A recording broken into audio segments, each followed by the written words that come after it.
საღამომშვიდობის მეგობრებო, დღეს არის 14 სექტემბერი, მოგესალმებით ყველას. დღეს ახლა წესით უნდა დამედო მე კლდეკარის ვიდეოს მეორე ნაწილი, მაგრამ ტექნიკური მიზეზების გამო კლდეკარის ვიდეოს დამონტაჟება მე ვერ დავასრულე, მაგრამ ახლო მომავალში მაგ ვიდეოსაც დავდებ. დღეს ახლა ჩვენ ვიმყოფებით ჯავახეთში და პრინციპში უკვე შემოვიარეთ საღამო ჟამია, ჩამოვიდით ბაკურიანში და მოკლედ მინდა გითხრათ დღეს რა გზაც გავიარეთ. წამოვიდით, ესე იგი ჩვენ რუსთავიდან გამოვიარეთ წალკა. წალკიდან ერთ-ერთი მაღალმთიანი სოფელი მოვინახულეთ, რომელსაც ეძახიან მოჩვენებების სოფელი. ეს არის სოფელი ასფარა, რომელიც 2002 წლამდე უпростоრად დაახლოებით 110 ადამიანი ცხოვრობდა, როგორც მე ინფორმაცია მოვიძიე. იმის მერე უკვე ერთი ოჯახი იყო დარჩენილი ასფარაში და ძალიან მაინტერესებდა რომ მივსულიყავი ამ სოფელში და მენახე ეს ერთი ოჯახი რა მდგომარეობაშია, როგორ პირობებში ცხოვრობს და რითი ირჩენენ თავებს. ავედით ამ სოფელში, მაგას ყველაფერს იხილავთ ჩემ დღევანდელ ვიდეოში. ასპარას შემდეგ უკვე წამოვედით, ეს სოფელი არის ძალიან ლამაზ ადგილას, ეს არის საქართველოში ერთ-ერთი უდიდესი ტბა, რომელსაც ფარავანი ქვია, ფარავნის ნაპირზე. ასპარადან წამოვედით ჩვენ და გავიარეთ სოფელი, ისეთი სახელებია, რომ ვერ ვიმახსოვრებ, ძალიან დიდი ბოდიში მაპატიეთ სულ ყველა, სოფელი თახჩა. ასპარადან წამოვედით, თახჩამდე იყო დაახლოებით 10 კილომეტრი, 1 საათი მოვანდომეთ, ცუდი გზა არის, მაგრამ არაჩვეულებრივი მინდორველებია, საბალახოებია, სათიბებია, ამას ყველაფერს იხილავთ. ნახეთ, სოფელი თახჩა, სომხური სოფელია, სოფლამდე რამოდენიმე ადამიანი შეგვხვდა, რაღაც ინფორმაციების გაგება გვინდოდა, მაგრამ სამწუხაროდ ქართული არ ვიცი ესმით თუ არა, მაგრამ არ ლაპარაკობენ არც ქართულად, არც რუსულად და სომხურად კიდე ჩვენ არ ვიცით ლაპარაკი და ვერც ვერაფერი ვერ გავიგეთ. სოფელ თახჩაში მივედით, თახჩა არის მაღალმთიან რეგიონს ეკუთვნის, დაახლოებით 1700 მეტრზეა ზღვის დონი და სომხური სოფელია და ეტყობა ამ სოფელს, რომ პატრონობს ვიღაცა სოფლის, მე როგორც ვნახე ინფორმაციას, სოფლის ამ სოფელში თახჩაში ორი ძმა ცხოვრობს, სომხები, რომლებიც ყურადღებას აქცევენ სოფელს, გზა არის კარგად მოხრეშილი, საბოლოო ჯამში, ესე იგი ადგილობრივი მმართველობის მიერ გამოყოფილი იყო რაღაც თანხები, რომ სოფლამდე გაზი გაიყვანათ, მაგრამ ბოლომდე ვერ გაიყვანეს და ამ ორმა ძმამ სომხებმა გვარი აღარ მახსოვს სამწუხაროდ დაასრულეს ამ გაზის გაყვანა ამ სოფლამდე, ამიტომ სოფელში გაზიც არის, გზაც არის, დენიც არის და ხალხიც ცხოვრობს რა, მაღალმთიანი რეგიონია, ამას ყველაფერს იხილავთ. მერე ჩამოვიდით ახალ ქალაქში და ახალ ქალაქიდან ესე იგი არის მოკლე გზა ბაკურიანამდე ამოსასვლელი, ახალ ქალაქიდან ბაკურიანამდე არის 52 კილომეტრი.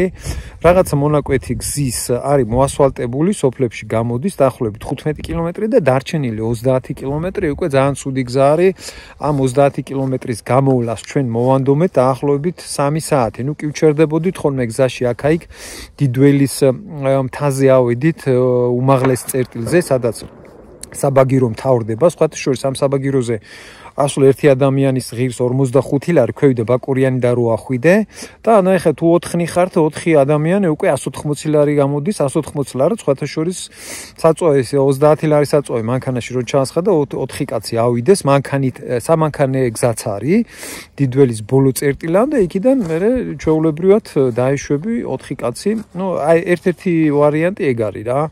იმიტომ მე მგონი ეს 4 კაცისთვის 180 ლარის გადახდა გზევით ასვლა ჩემი აზრით ძალიან ძვირია. იმიტომ რომ მანქანითაც შეიძლება მანდ არის მაგის საშუალება, რომ მანქანით ავიდეს ადამიანი, ვისაც ჯიპი ყავს და ჩამოვიდეს მერე, მაგრამ თოვლში და თოვლიან ამინდში როგორი შესაძლებელი იქნება მანქანით ასვლა, იქ კიდე ცალკე თემა არის. ერთი სიტყვით დიდველის ეს ადგილი, ულამაზესი ადგილიც ნახეთ, იქიდან როგორც ხელის გულზე ისე ჩანს ბაკურიანი, აქეთ მხარეს ახალ ქალაქიც ჩანს და აქედან ჩამოვედით უკვე ბაკურიანში, ეხლა ვართ ბაკურიანში. ამ ყველაფერს მეგობრებო ჩემ ვიდეოში დღეს იხილავთ. ძალიან დიდი მადლობა სულ ყველას, ვინც უყურებს ჩემ ვიდეოებს, ალაიქებს, კომენტარს ვისაც მწერს აქტიურად, განსაკუთრებით იმათ ძალიან დიდი მადლობა, რამდენიმე ადამიანი, რომელიც ყოველთვის კომენტარს მწერენ. მათ ძალიან დიდი მადლობა პერსონალური.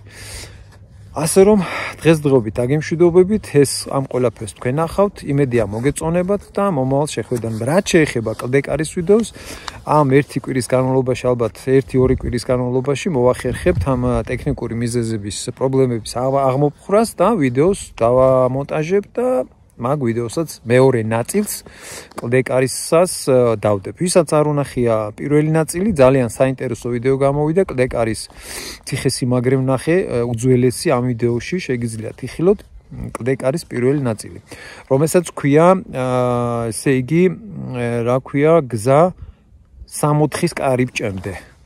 იმიტომ რომ უყურეთ ვიდეოს და გაიგებთ რატომაც. ასე რომ მომავალ შეხვედრამდე კარგად იყავით. ნისლიანი გზები. ეხლა მივდივართ ჩვენ წალკის მიმართულებით. წალკა უნდა გავიაროთ და მერე გადავალთ საინტერესო ადგილებში. აი გამოჩნდა ფარავნის ტბა. ყველაზე დიდი ტბა საქართველოში. და ყველაზე მაღალ ადგილზეა ფარავნის ტბა, ხო? აქ უნდა გადავხვიოთ.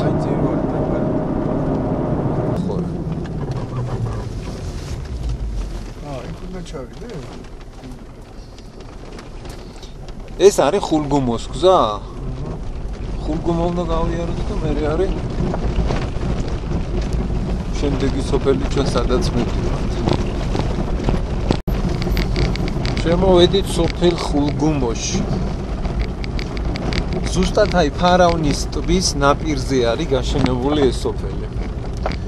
და გარშემო არის სულ საძოვრები და სათიბები და აჰა, მოვიდა ეგერისა. ბაზარი მოიტანა მანქანამ და ხალხი ყიდულობს. გამარჯობათ. ხალხი ყიდულობს სურსათ ანოაგეს პამიდორი კი. ეს უნდა იყოს სომხური სოფელი. სავარაუდოდ მე ეგრე მგონია. ეს იყო სოფელი ხულგუმო.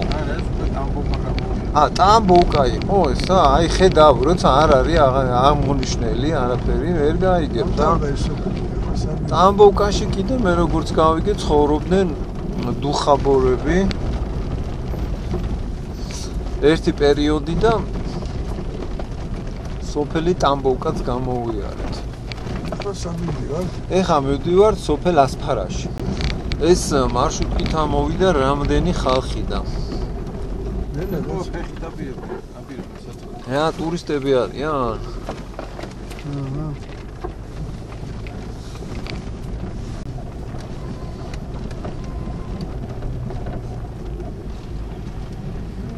ხო, ტურისტები არიან. ბიჭო, საით აქეთაც მიდის გზა და იქითაც მიდის. იგი ჯვარია დაჭობილი. ჯვარი როა დაჭობილი მე რა ჯვარია დაჭობილი. ჩვენ სოფელში უნდა წავიდეთ, ჯვარი დაჭობილი რო არის რა მე. იქით ხო? რა ქვია სოფელს? უერთდება იმ გზას, მაგრამ რავი ახლა რომელი ტბია? ასფარა. რომელი უფრო ნასიარულებია? რომელი კაცო? სულ ერთია ამეშულობა, გაგე მარცხნივ. ნასიარულები თუ ის უფრო ჯობია ალბათ. ნასიარულები აქეთაა. ეხლა ვიმყოფებით ფარავნის ტბაზე და აი მინდა გაჩვენოთ არაჩვეულებრივი ულამაზესი მინდორველებია. ერთ-ერთი ყველაზე დიდი ტბა არის საქართველოში, რომელსაც ფარავნის ტბა ქვია.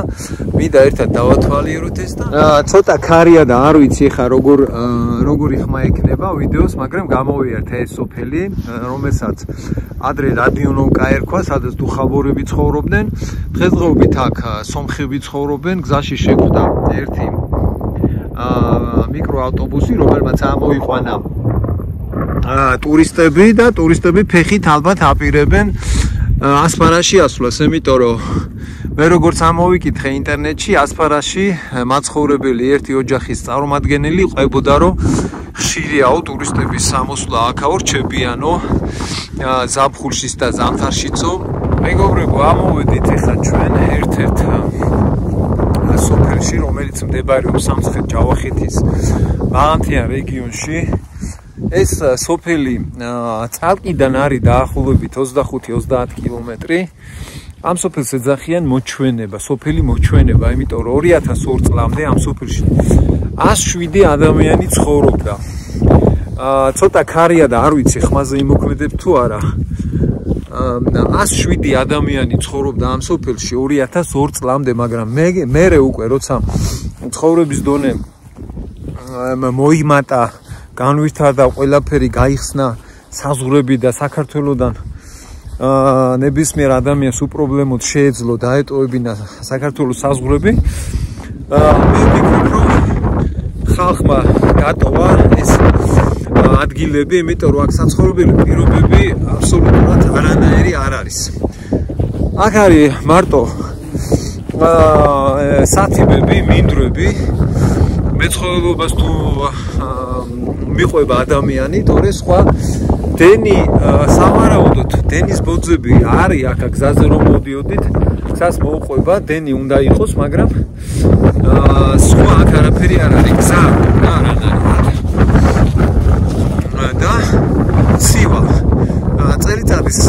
წელიწადში რამოდენიმე თვე არის მხოლოდ აქ სითბო და კარგი ამიდები. დანარჩენი აქ არის ან თოვლი ან წვიმა, ამიტომ ძალიან რთული საცხოვრებელი პირობები, ამის გამო ადამიანები ვერ ძლებენ, ტოვებენ თავიანთ ადგილებს და მხოლოდ ერთადერთი ოჯახი არის დარჩენილიო სოფელ ასპარაში. ჩამოვედით ახლა ჩვენ სოფელში და მინდა მივიდეთ, ნახოთ ნამდვილად არის ეს ერთი ოჯახი დღესდღეობითაც არის დარჩენილი და ცხოვრობს თუ არავინ აღარ არის და ნამდვილად სოფელი მოჩვენება, ამიტომ უყურეთ ვიდეოს, ვისაც მოგწონთ, გამოიწერეთ არხი და ლაიქეთ და კომენტარი მომწერეთ. მოდით ახლა ერთად დავათვალიეროთ სოფელი ასპარა. ეს არის სოფელი, რომელიც მდებარეობს ფარავნის ტბის ნაპირზე. ფარავნის ტბა არის ერთ-ერთი ყველაზე დიდი ტბა საქართველოში. მინდორველებია, საძოვრებია, ესეთი მიტოვებული სახლებია. აქეთაც უზარმაზარი სახლია, ეტყობა რომ სახლი იყო სადაც ცხოვრობდნენ და გვერდზე ეგერ ძროხები ყავდათ, ძროხებს ინახავდნენ საქონელს და მაგით ცხოვრობდნენ და გაქონდათ თავიანთი თავები. წინ არის აგერ კიდე რამოდენიმე სახლი სოფელში, ზევით არის ეკლესიის, ძველი ეკლესიის ნანგრევები და მინდა იქაც მივიდეთ. ნელ-ნელა მივყვებით ახლა ჩვენ გზას. გზა ფაქტიურად, როგორ გითხრათ, ახლა ჩვენი მანქანისთვის კარგი გზა არის, მაგრამ ნებისმიერი მანქანა აქ ვერ ამოვა, ერთად გზას ეთყობოდა, რომ ჩვეულებრივ ეთყვა დაბალი მანქანა ამოვიდა, უნდა აქამდე ამოსვლა, მაგრამ კარტერი ქონა გატეხა, დააზიანა კარტერი და გზაზე იყო ზეთის ძალიან გრძელი კვალი, ადამიანმა გააფუჭა მანქანა, ისეთი ცუდი გზებია. ასე რომ ეხა ასპარაში ვართ და მივიდეთ წინ დავათვალიეროთ რა ხდება ერთ-ერთ მაღალმთიან სოფელში, რომელიც მდებარეობს ჯავახეთში. წესით უნდა ცხოვრობდეს აქ ერთი ოჯახი, როგორც მე ინტერნეტში წავიკითხე. ბესო და აგეცი ხო? ერთი სახლი არის, აი. მივიდეთ აბა ერთი ნახოთ. რა ხდება? ხო, რამხელა ტერიტორია ქვის ღობით შემოღობილი. სათიბი და საქონლის ხო, ძროხას უშვებენ მაგრამ. საქონლის აქეთი. აუ, რამდენი დანგრეული სახლია, ხედავ ბიჭო, მიტოვებული არის ძალიან ბევრი სახლი. ეს რაღაც ეს არის, ნახე. სამლოცველო თუ რა არის ეს?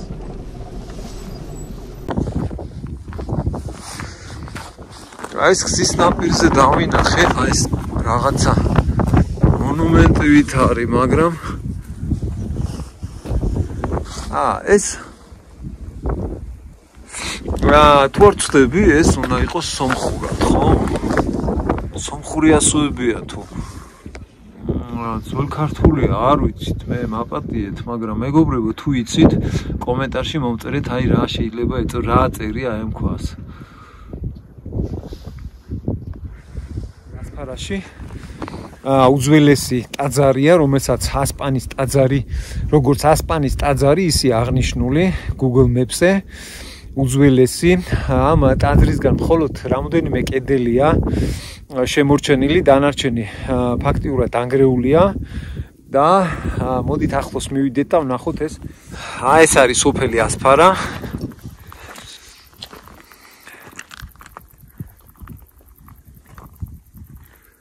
აი ამ ამდენ სახლში არავინ აღარ ცხოვრობს. ძალიან ბევრი სახლია, ძალიან დიდი სოფელი იყო. ესეც ერთ-ერთი სახლია, სადაც ეგერ სარდაფი იყო, ქვევით ჩასასვლელი პირველ სართულზე და აგერ გორაზე ზევით არის უძველესი ტაძარი. ტაძრის რამოდენიმე კედლის ფრაგმენტი შემორჩენილი და მიდე ხა აუძვრე, არც არის გზას ვერ ნახავ, ასე არ ეთყობა. საიდან უნდა ახვიდე, საიდან უნდა ჩამოხვიდე. იმიტომ რომ ფაქტიურად ეს ადგილი გაცრიელია, აქ ძალიან იშვიათად თუ ამოდის ადამიანი. იქიდან გამომდინარე, რომ არავინ აღარ ცხოვრობს ამ სოფელში, ვინ უნდა ამოვიდეს და ზრისთვის. ეს ახეთ როგორი ძველი ეკლესია იყო. 1953 წელს იყო ეგერა ქვირაცა. 1990 წელს. ძირითადად სომხური წარწერებია. და ეგერ ზევით რა საინტერესო.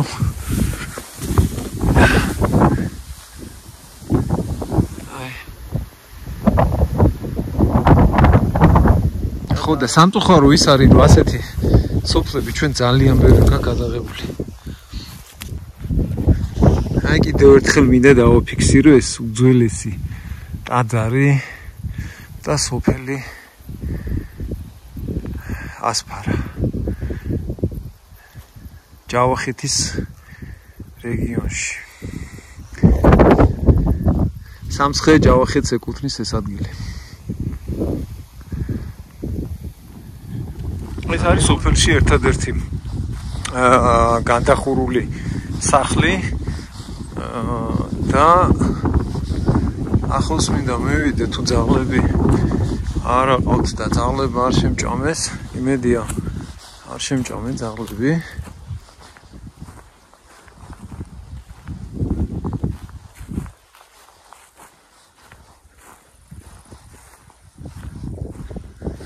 ჩუმად მივიდეთ.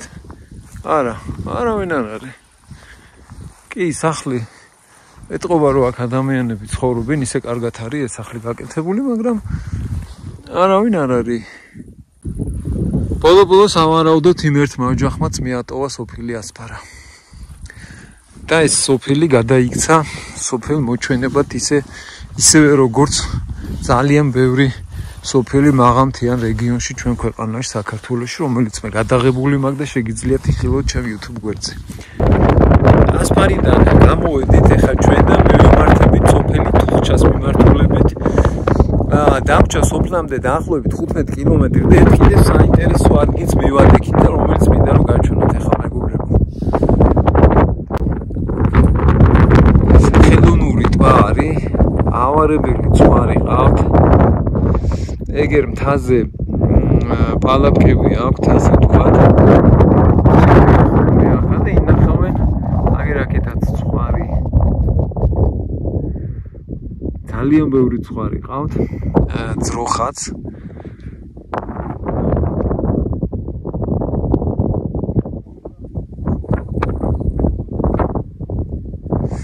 და ეს პატარა ტბა არის, არ ვიცი ხე ეს ხელოვნურად აქვს გაკეთებული თუ ბუნებრივი ტბა არის, არ ვიცი, მაგრამ ძალიან ლამაზი ადგილია, მაგრამ სუქვიანი და კლდოვანი ქანებია რა.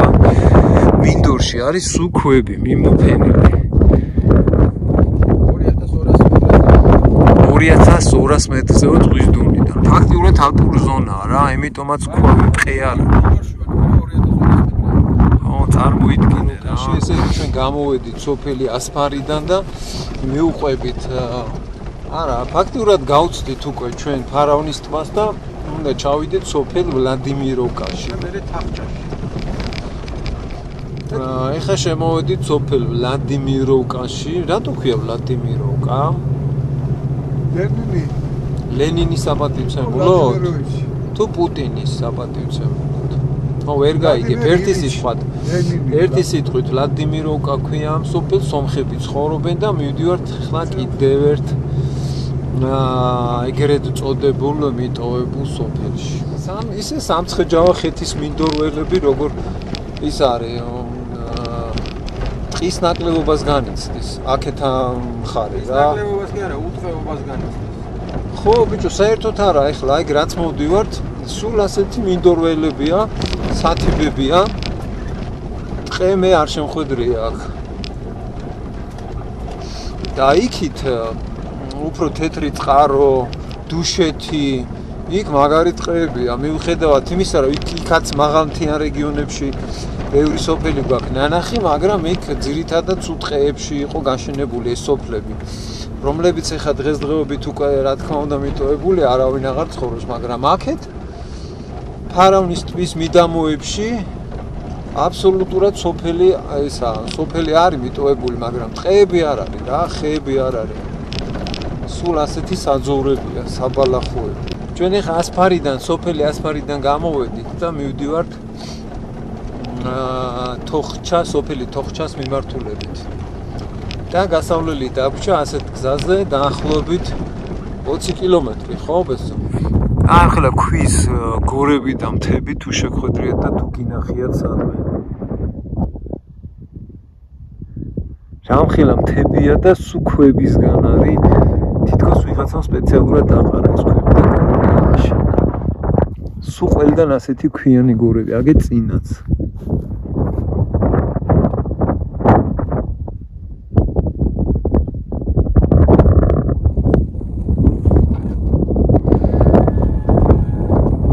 ბადი, კარგია ბიჭო.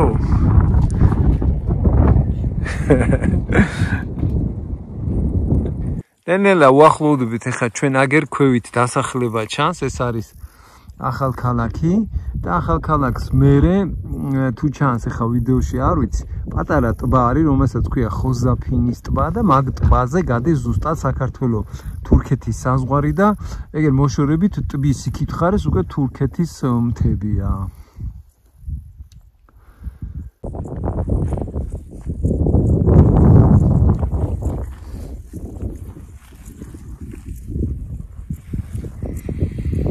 სალამაზი მთებია. აი გამოჩნდა სოფელი აბული. ქვებში. ჩვენ ახლა ალპური ზონიდან ჩამოვდივართ ნელ-ნელა ახალქალაქისკენ დაბლა. მაგრამ ძალიან დიდი ქვებია და ძალიან ძველი ჩამოსასვლელი. ეხლა ამოვიდით მეგობრებო 1950-ზე მდებარეობს ერთ-ერთი სოფელი ჯავახეთში. ამ სოფელს ქვია თახჩა. დასახლებულია სომხებით, სულ სომხები ცხოვრობენ. გზაში რამდენიმე ადამიანი შეხვდა. არც ქართული არ იციან, ფაქტიურად არც რუსული, მარტო საუბრობენ სომხურ ენაზე. და ძალიან მაგარი ადგილია. წარმოიდგინეთ, სულ მინდორველებია. აღალი მთებია, სუფთა ჰაერია, არაჩვეულებრივი ადგილებია, ესე იგი სახნავ-სათესი. სოფლამდე ამოსასვლელი გზა ეხა ჩვენ საიდანაც მოვედით, მოკლე გზით მოვედით. არ იყო კარგი გზა, მაგრამ სხვა გზა არის აქეთ ამ სოფლამდე ამოსასვლელი ახალქალაქიდან. ნორმალური გზა არის. და ამ სოფლამდე რაღაც რამდენიმე წლის წინ ადგილობრივმა გამგეობამ გამოყო გაზის გასაყვანი თანხა, რომელიც ნაწილობრივ გამოიყვანეს სოფლამდე გაზი, მაგრამ რაღაცა ნაწილი დარჩა გამოსაყვანი და ასე ვთქვათ, ფინანსებიც გათავდა და ორმა ადგილობრივმა მოსახლემ, ძმებმა, გვარი აღარ მახსოვს, თავიანთ თავზე აიღეს გაზის გამოყვანა, თავიანთ ფინანსები დახარჯეს და გამოიყვანეს ამ სოფლამდე გაზი. ეგერ სოფლიდან მოდის ორი მანქანა და ხა მინდა რომ ეს სოფელიც გაჩვენოთ. ეს არის სოფელი თახჩა.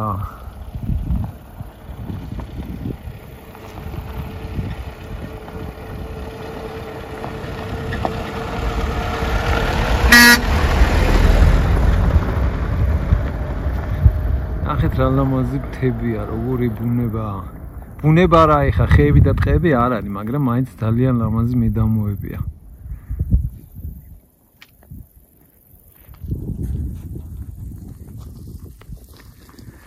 ასეთი გრუნტიანი გზა მიდის სოფლამდე, ხეებიც ყია დარგული.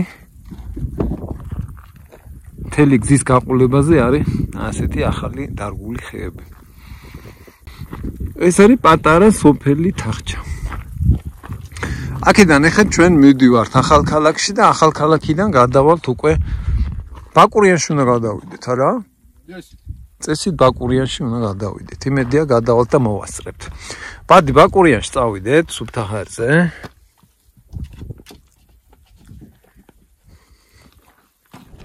სოფელი კარტიკამში შემოვედით ახლა ჩვენ. ეს სოფელიც არის სომხური სოფელი, რამხელა სოფელია, წარმოიდგინეთ და სომხები ცხოვრობენ. ისე როგორც ძალიან ბევრი, აი ბოლნისის რაიონში ბევრი აზერბაიჯანული სოფელია. აქეთ ხარის სამცხე-ჯავახეთში ძირითადად ქართულ სოფლებთან ერთად უმეტესობა არის სომხური სოფლების სული. სომხურა წერია ყველაფერი, თან ბიჭო არიციან, ქართული არიციან რა, რამდენიმე ადამიანი შეხვდა ქართული არიციან, რუსულიც ისე რა იციან, მარტო აი სომხურად რაღაცა აწერია ახლა, რა ვიცი მე სომხური. ხო და ეგ ეხა ჩვენ მეგობრული ხალხი კი ვართ ქართველები, მაგრამ საქართველოში რომ ადგილობრივმა ქართული არ იცის, ეს ჩემთვის პირადად ჩემთვის მიუღებელია.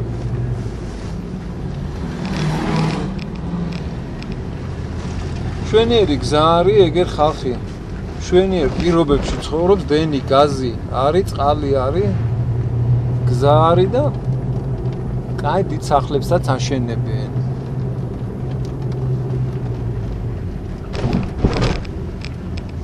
სომხური სოფელი კარტიკამი და ეგერ ისა ეკლესიაც ააშენეს გრიგორიანული.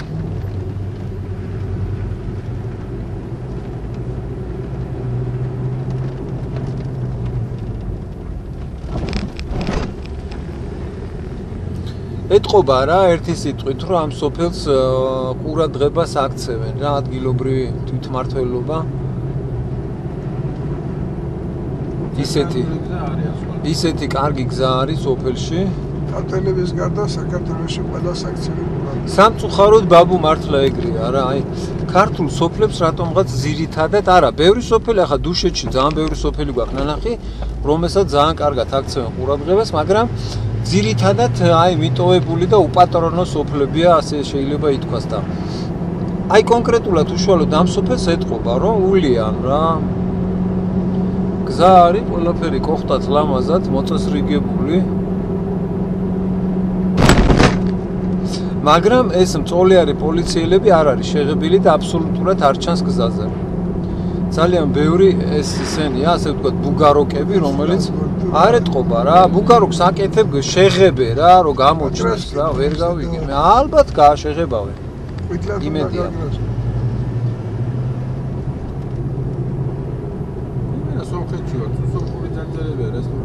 სულ სომხურად წერია ყველაფერი რა მაღაზიაზე.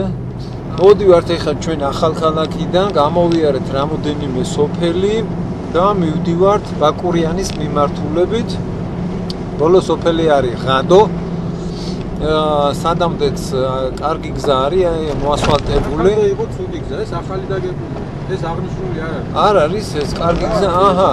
ჩვენ გვეგონა რომ სოფელი ღადოს მერე არის ესე იგი მოხრეშილი გზა, გრუნტიანი, მაგრამ გაუკეთებიათ ასფალტი. სადამდე არ ბოლომდე არ არის გაგი, ბოლომდე. ხო, იმედია ბოლომდე იქნება, მაგრამ თუ არ იქნება, სადამდეც იქნება, მაინც კარგია. ინტერნეტში კიდე ეს გზა როგორც გრუნტიანი გზა ისე აღნიშნული. არ არის გაახსნილი. ეხლა სოფელი ღადოდან ბაკურიანამდე არის დაახლოებით რამდენი თქვი ბესო მანძილი? 30 კილომეტრი. ხო, 30 კილომეტრი რაღაც მონაკვეთი ჩვენ ასეთ ასფალტზე თუ ვიარეთ, ბევრ კარგ დროს მოვიგებთ. გაჩნია რამდენზეა ხა ეს დაგებული. ჯერჯერობით კარგი გზა მეუყვება. აჰა. ასფალტი დამთავრებულა.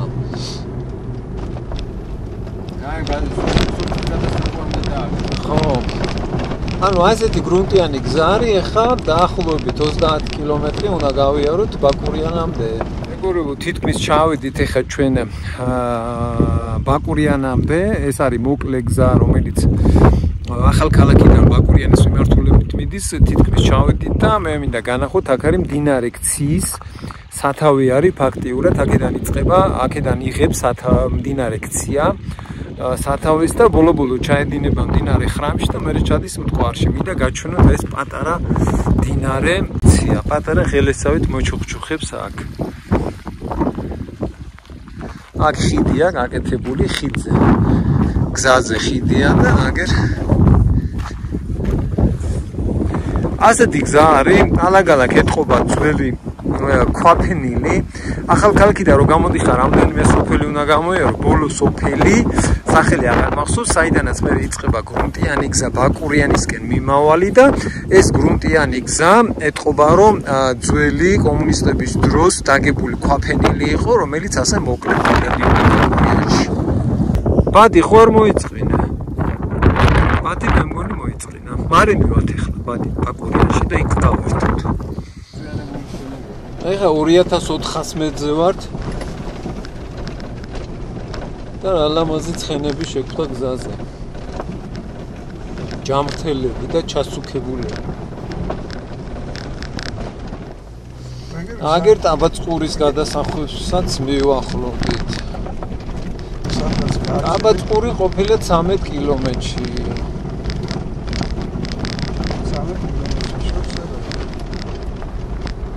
ამაკანას რა სამსახური. გამარჯობა სერლენების დაწესება. გამიზანდებით. ბაკურიანისკენ მივდივართ. ასე უცებ არ გაგვიშვებენ? კი ბატონო. ეხლა ამოვიდით მეგობრებო 9 წყაროს უღელტეხილზე. ჩემს უკან ჩანს ეგერ საპატრულო გამშვები პუნქტი არის, რომელიც აკონტროლებს ყველა აქ გამლულ ადამიანს. რადგან რაღაცა რომ მოხდეს, აქ გადის ცენტრალური გაზმომარაგების მილი, რაღაცა რომ მოხდეს ავარია, ეცოდინებათ ვინ გაიარა ამ გზაზე. აგერ ზევით არის ბოლო წერტილი. დიდველი საბაგიროსი ჩანს აქ. და ამ გზით ჩავალთ ახლა ჩვენ ბაკურიანში.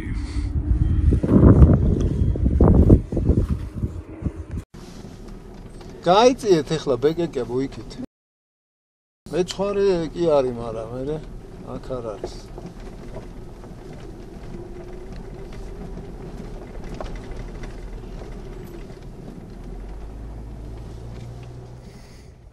ეხა ამოვედით მეგობრებო ჩვენ დიდველის მთაზე. ეს არის ადგილი, სადაც ბაკურიანიდან დიდველი საბაგირო ამოდის ზევით უმაღლეს წერტილზე. აქამდე რო ამოხვიდე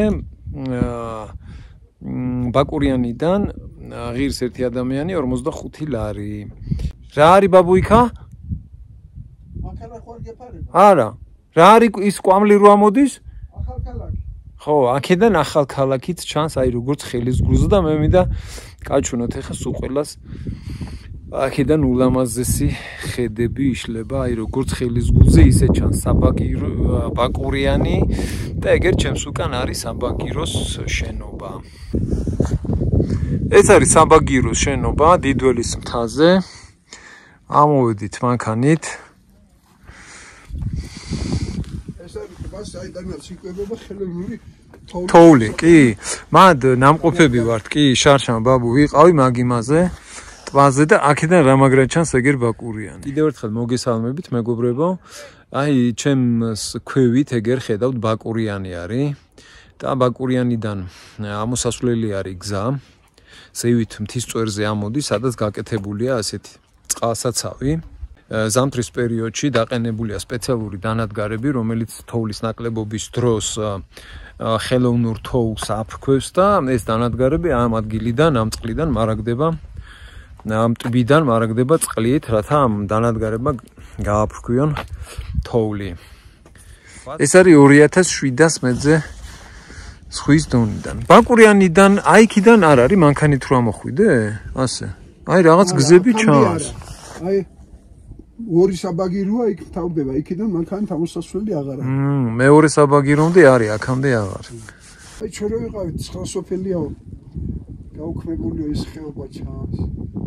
ხო. გუჯარეთის ხეობაში რო ვიყავით, ხო? 9 ოსური სოფელი რო არის, ხო? აქედან ბორჯომის რაიონს ეკუთვნის. კი, აქედანაც ჩანს ის ხეობა. და კარგად ცივა ეხა სხვათა შორის აქა. აუ, რამდენი მიმინოები დაფრინავენ, ნახე.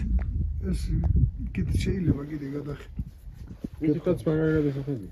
აი აქედან აი ამ გზით ამოვედით. ახალ ქალაქი ჩანს აქედან. ხო, აი ღრუბლებში რო ტაბაწყური ნახე რა მაგრად ჩანს. სად არის ტაბაწყური? ტაბაწყურის ტბა, ხო? ის არის ახალ ქალაქი და ის ტბა რა არის ბესო თურქეთის საზღვარი რო გადის? აი ტაბაწყურის ტბა. ღრუბლებში რო ეგერ მთები, იმ მთების იქით ვიყავით, ეხა ფარავნის ტბა არის იქით. იქიდან მოვდივართ რა ფაქტიურად. ხა აქეთ გადავიხედოთ რა ხდება. რა მაღალზე ვართ და ძალიან წყნარი ამინდია. აგერ იქ ვიყავით, ქვევით, საპატრულო პოსტია, საგამშვებო ბლოკპოსტი და ეს გზა არის, რომელიც უნდა გავიაროთ ეხლა ჩვენ აქედან რომ დავუშვებით ქვევით და ჩავად ბაკურიანში.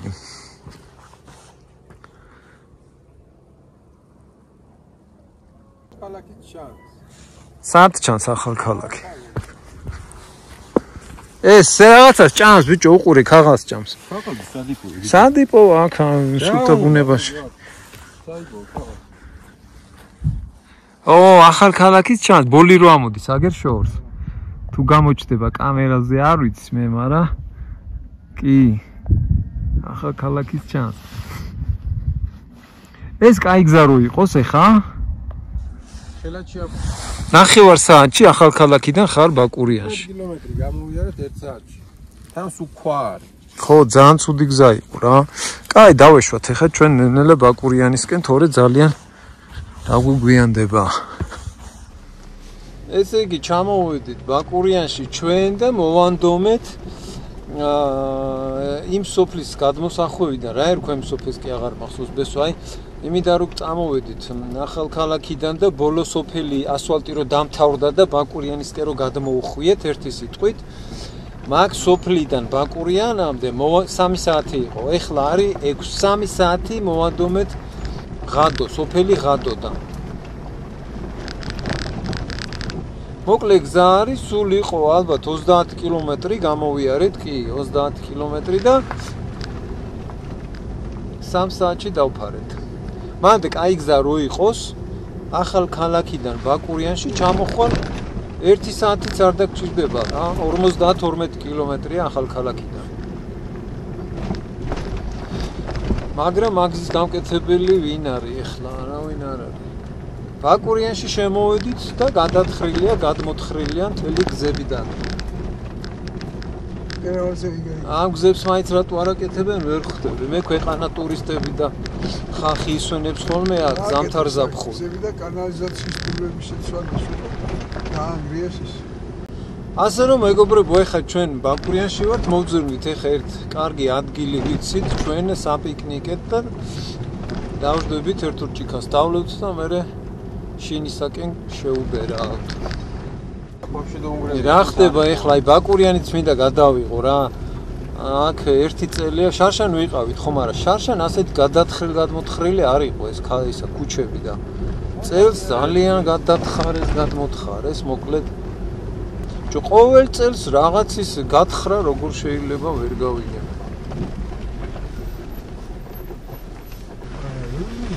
ასე დაუსრულებელი მშენებლობა მე არსად არ მინახია კაცო. სად არის რა? რუსთავში დაანგრიეს. საქართველოშია მარტო. 7 თვე ვერ გააკეთეს. 7 თვეც და მეტიც დაჟე. საქართველოში რო დაიწყებენ მშენებლობას, აღარ უჩანს დასასრული. სადა რომელ ქვეყანაშია იწყებენ, ამთავრებენ, ამდენი ხანია, არ ვიცი მე, თან გაუბედურებულია მთელი ქუჩები, არ ვიცი.